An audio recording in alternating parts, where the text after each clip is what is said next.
Thousands, huh? Millions.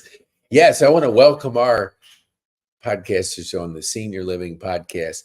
This is not medical. This is going to be entertainment. We don't have the entertainment branding just yet. So we invited Bill on there because his wife was on and she said, you got to talk to Bill. So I have no idea what he does, but we're going to find out. So Bill, introduce yourself, who you are, what you do, and who you serve.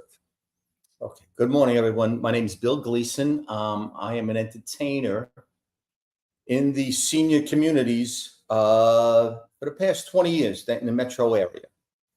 Dang, I tell you what, the seniors need entertainment. So let's take our viewers to what type of entertainment are you providing for our seniors? Okay, so I am a singer. I don't play an instrument. I use background tracks. Some people call them karaoke. Mm-hmm. So I'll call it karaoke too. And I sing, I advertise myself as the sounds of Sinatra. Dang. But I'll add in, a little bit of country, not much. I'm from Brooklyn, New York, so I don't do much country. A little bit of Elvis. And as I say, I've been doing this for 20 years.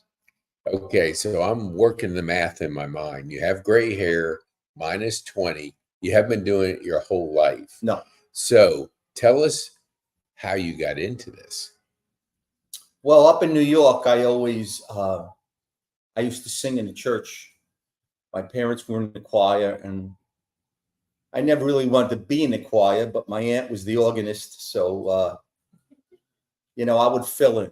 I would be there at Christmas to when they needed an extra voice.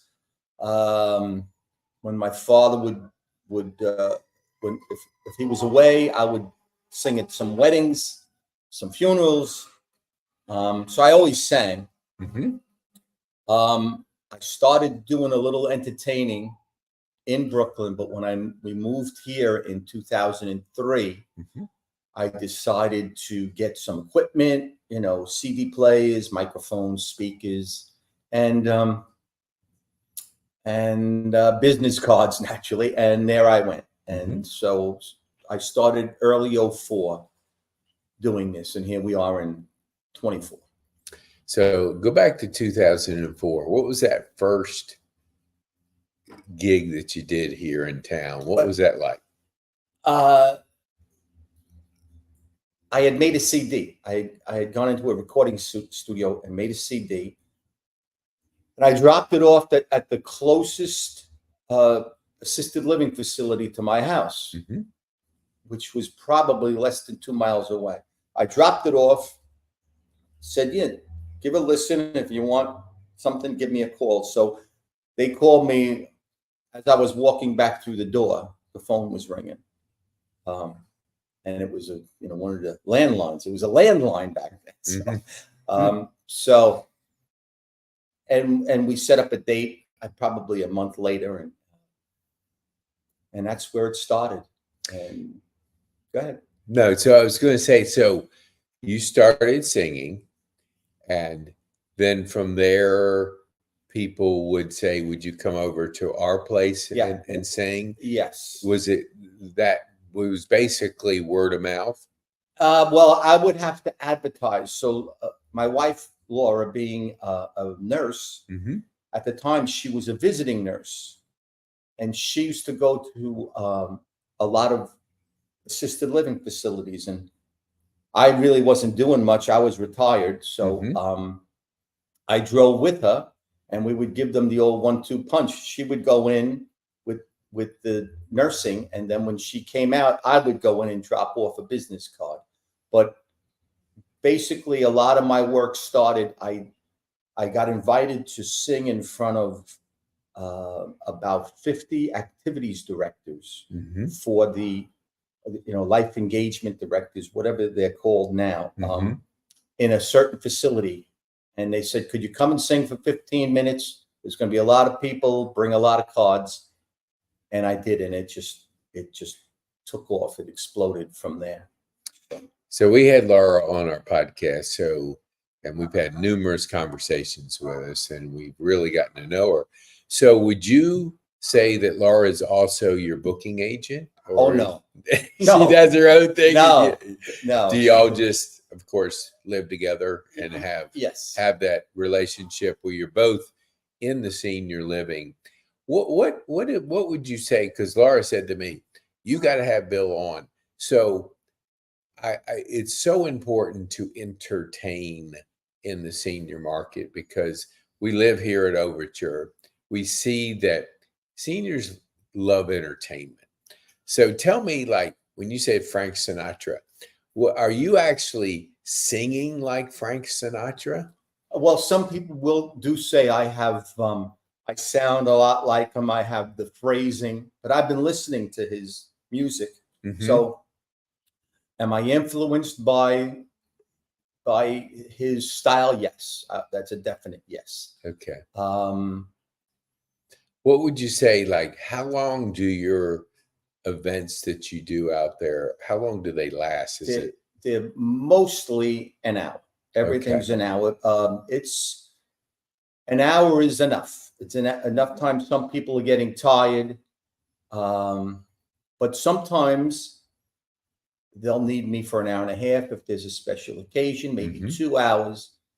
And so, will you perform with another person? Like, will they put you on the calendar for an entertainment night and you're doing the singing and then somebody else is doing something else?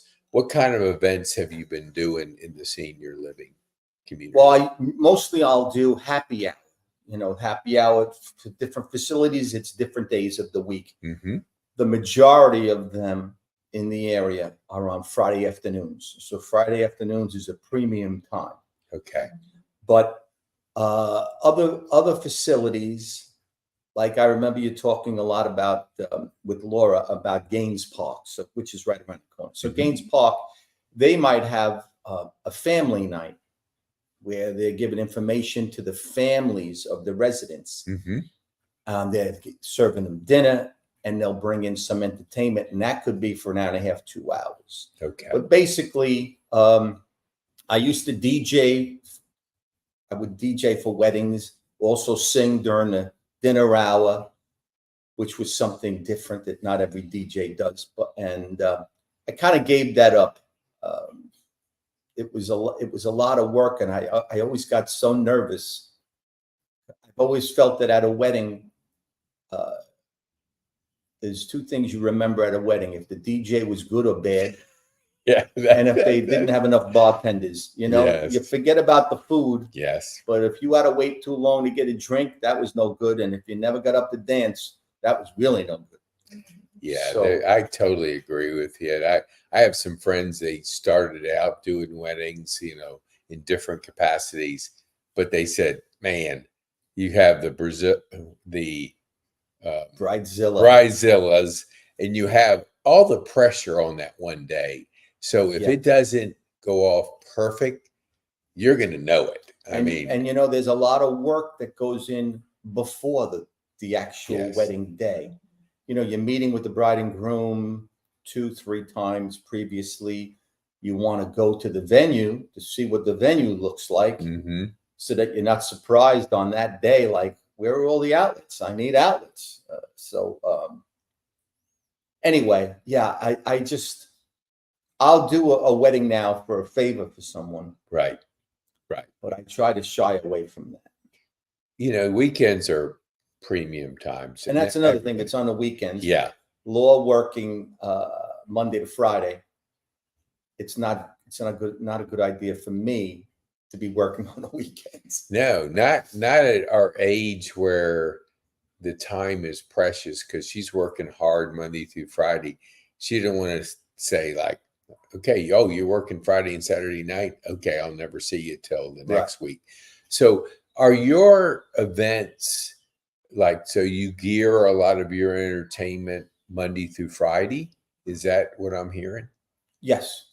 So what's give our viewers, what are the premium days and what are the days that are less expensive for our senior community, meaning the facilities that are booking you? Fridays are the premium day. Okay. Friday afternoons, let's say from 3 to 4, 3:30 to 4:30. Okay. Maybe 4 to 5. The people go right to dinner right after that. The other days of the week, it's a hit and miss. It all depends on the facility. Mm-hmm. Some places I remember I always had Mondays off. I would never work on Mondays. Mm-hmm. And now all of a sudden, some places they do nothing but Mondays. That's their Friday. That's the big day for them. Mm. And they could have the pick of the litter for entertainers because usually no one's really working on Mondays. Mm-hmm. And there are a lot of entertainers in the metro area there, especially when we had, I'm going to say, what was it, 2008? We had the housing bubble, a lot of layoffs. So anyone who could play a piano or strum a guitar was out in the field trying to make some money. Mm-hmm. So the competition was fierce. Not that I ever really considered it competition. If I got a phone call, I got a phone call. If I didn't, I didn't. So, what would you say, like, because our podcast is senior living, and we were talking before we get on, like, who hears this? Well, we like to pride ourselves in the people that will hire you. So let's talk to our viewers. Who do you need to meet or have a relationship with within the senior living community that would say, okay, you got to have Bill on to really entertain our group, to do like not lunch and learn, dinner and learns, where you're inviting we call, well, you know it, the aging children to meet, the aging parents, and have vendors there to be able to educate the kids, which are looking at different options for the parents. So who do we need to introduce you to? Well, I deal with the life enrichment directors. I call them the activities directors. Mm-hmm. And I have relationships with them because they tend to move from one. I want to say it could be burnout, and they'll get refreshed by moving somewhere else. And they take their list of phone numbers with me, and they'll call me up and say, "Listen, I'm over here now," and so I have the relationships with them. Mm-hmm. As far as the EDs, the executive directors go, I don't deal with them, but Mm-hmm. I will have, as I'm singing, there's always someone out there in the audience that is a wise guy, a comedian. They'll joke with you. So I'll pick up on that and we'll have a little fun. Mm-hmm. It could be one, it could be two. And if the residents like me, if they like what I do, they in turn insist to the enrichment director, you got to have that guy back. Mm-hmm. The activities director might like me and the residents don't. That doesn't work. Right. The residents have to like me. Yeah. Ultimately we kid it with not that specific example, but if your residents aren't wanting, because we had a person on, I won't tell you the entertainment sector, but Bartina knows about him. It wasn't well received. Let's just say it was a mismatch. Mm-hmm. So getting him back was not going to be an option. Right. So yeah, if you can't entertain the residents, I don't care if you're doing cartwheels, you're jumping up and down. Oh yeah, it ain't going to fly. And you can tell. Yeah. Oh yeah. You get a feel that people are yawning, or some people are leaving, and you say, "What the heck is going on here?" Yeah. So as I always say, like I'll go and do happy hours most of the time. Mm-hmm. And I'll always say, they'll serve wine and beer. And I'll always say, for those of you that are drinking alcohol, the more you drink, the better I sing. So drink up. I love that. Yeah, that is so true, because we get more relaxed. And Yes. that's definitely. So Over at Gaines Park, we have Michelle, who's the activities director over there. You probably know her. Mm-hmm. So she's been there years and years. We went over to Greenwood Place to do a event for Cobb Senior. I forget what the exact, it's something like that. So Ariel, who is the person over Ariel there. Kemp. Yes, you know her. Yes. Well, I was just there last week. So yes, geez. I know Ariel. So here's where we're going with all this. We want to put all the activity engagement people together on a podcast. So you're going to absolutely want to come back to be on that podcast because you probably know all of them, but maybe there's one that doesn't know you. And we're going to be able to bring all of them together because we want to make it easier for people to know who you are and be able to schedule you. Obviously, 20 years in this area, you know a few people. Yeah, they kind of know me. Yeah. I'm the guy that talks funny, I have the funny accent. Yeah. So. Oh, yeah. Well, now I know why your wife, Laura, said, you got to have my husband, Bill, on. And seriously, I didn't know what you did. She told me, I think, but, when you get a little older, your memory kind of goes a little bit. You think? Yeah, I've heard. I don't know. I don't know. I can't say it's happening to me. I don't remember not remembering things. Yeah, so I don't know. So we do the best you can. And I think, so we want to have you back on the Entertainer podcast, which we have coming. Okay.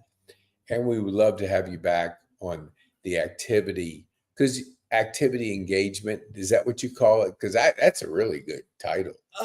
There are activities directors or life engagement directors. There's different names. They're the people that call me. Yes. Those are the people that I deal with most of the time. And unfortunately, sometimes, like if I'm going to be working tomorrow, let's say, if I'm scheduled to work tomorrow, I will call today. I'll call the facility and say, is everything okay? Especially since COVID, you never knew. Oh no, buildings shut down. Nobody can come in. At least I didn't have to drive there to find out. So I always call. And sometimes, unfortunately, you call up to confirm, and I'll say, I'm looking for so-and-so. Oh no, they don't work here anymore. And I'll say, well, am I on your calendar? If I'm not, that's okay. As long as I don't get in the cut. One time I drove to Decatur. That's the other side of the world, over near Stone Mountain. And they said, what are you doing here? I said, oh boy. So that's not the kind of reception you like to hear. So I always call. Yeah. I get in touch. I love it. We were talking, and this is just a shout out for Laura. Everybody in today's world is really busy, and it's a text, it's an email. It's like all this communication that doesn't always connect. People talking to people makes a difference. And so we were sharing that because Laura talks to you. Like I'll call her, but she doesn't text me back. She calls. And so we have a conversation. So, you can't misinterpret a conversation. You can't say, oh, you didn't read my text. Oh, I guess you didn't send me a text. Okay. So it was like, there's always a disconnect in today's world. But if you're talking to the person, it's pretty direct. So where I'm going with this, we do have a new person, new-ish, Chastity. Bartina knows her. She's new into the industry. So evidently, new people do come into our industry, even though we're senior care. So for her to know what her options are, she's going to be better at scheduling better events if she knows you exist. And so what we want to do, Bartina specifically, help her know that there are bills out here that can entertain you and make these available. So as we wind down, because I promised you that we wouldn't keep you here all day. So what would you say, how would people get a hold of you? They would get a hold of me through email or my cell phone. Okay. And what is your What's the number for our audio people that are driving down the road? What would be the phone number? My cell phone number is 770-231-9542. Okay, awesome. Okay, so our viewers, if you know of somebody that's new into this industry, somebody that's just getting in, like Chastity, share this with them, because we want people that are new to know what their options are. Because one of the biggest things about senior living is, what are the activities that are in that senior living facilities? What kind of entertainment, what kind of programs, what kind of things are going on? Because we move into these facilities not to be alone. We want to be with other peers in our community. So before I go, I got to ask you this. So you go home, what do you do? What do you like to do besides singing? What other activities can we share with our viewers that you enjoy doing? I love to read. Okay. My wife always gives me a hard time. I go to the library and I get books, and she has a Kindle. Like, remember the old Kindle? Why don't you use this? And I want to turn the pages. I want something there. I do like to golf. It seems I hit the trees all the time, but I do like to golf. And I do a lot of work around the house, so. Are you the number one handyman in your house? Yeah. Good. Yeah. Good. Yeah. It's always good because there's so many projects that go on that. The houses are too big. Yeah.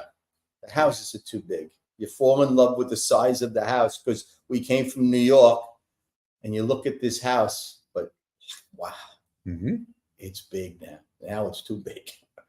Yes. Yeah. Yeah, it is, because we spend so many years accumulating things, then we start reversing it, getting rid of things. Because we always talk about people moving to this place and you're trying to fit a house in an apartment. Yeah. That ain't easy to working. do. No. I've seen people taking couches back out and put it on the moving truck because they didn't figure out that thing did not fit in your apartment. So it's a coordination thing, because you have but it's hard to let things go sometimes. You say, that has a special memory, but then there's nowhere to put it. Yeah. So you end up moving it twice, or not that you're moving it, someone else is moving it, you're paying them. Probably just to take it away, get rid of it. And that's why there's so many storage places around. Yep. And I always said, how is that possible? Now I know. Yeah. Isn't it true? I have a guy, he moved, and he's had a storage facility for 7 years. And so we were talking, it was almost like he's hardly been to it. Yeah. Because you put it there, and if you don't need it, you probably don't need it. Need it. Right? I do think there's some sentimental things, but I think you have to decide which are they, not every single thing you accumulated over your life. Because if you don't, you got these storage facilities that are, they're loving it. I mean, hey, as long as you're paying them every month, you can keep your stuff there. So I want to get back to that, is of you and Laura, who is the accumulator and who is the get rid of things? Oh boy, that's I don't like to throw things out. I'll move them from one place to another. She'll throw things out. If it doesn't move, you paint it, or else you throw it out. If you haven't used it in a year and a half, you don't need it. Get rid of it. Right. So she throws things out. You always have to have one person that thinks like that, because then That's why I keep moving, because she might throw me out. Yeah, well, we're going to ask that you both come back for our couples podcast, because it is kind of, you're both in the senior space. So, it's kind of cool that you can have some conversations about your day, because you both serve the same audience in different capacities, because you're entertaining and Laura's really working with them towards the end of their life, because we always say we're not guaranteed tomorrow. So every day should be precious because we don't know whether tomorrow is going to bring another day. So you enjoy every day. Like I was talking to a person this morning. I enjoy every day like today's my last, because one of these days I'm going to be right. Yeah. You'll be right. And so you can't like say, well, I'll put it off till next year. You want to hope that you're going to be around, but you would like to be around, but sometimes you don't know, obviously. So enough. We're at 25 minutes. I told you we would be 25 minutes. Tell our viewers, what is the one thing that you would want them to take home from our time on the podcast? One thing. I'm not quite sure. I guess I would say that that the entertainment division of the senior community, it is important because all the people get together. It's not 4 people playing, a card game or boggle or something like that. It's usually we'll get 30, 40 people, and it's nice to have them all together. And there are a slew of entertainers. I'm just right here in front of the camera now, but there are plenty of entertainers, some good, some bad, just like in anything else. But it is good to get all the people together in one area for at least an hour. Oh, I love it. Dang. That was very good. Thank you, Bill. I appreciate you coming, because we gave you an option. We could do it from your location, but you said you wanted to come in person, which warms our heart because we love in person, people in our studio. So thank you so much for driving over here and being with us today. Thank you, guys.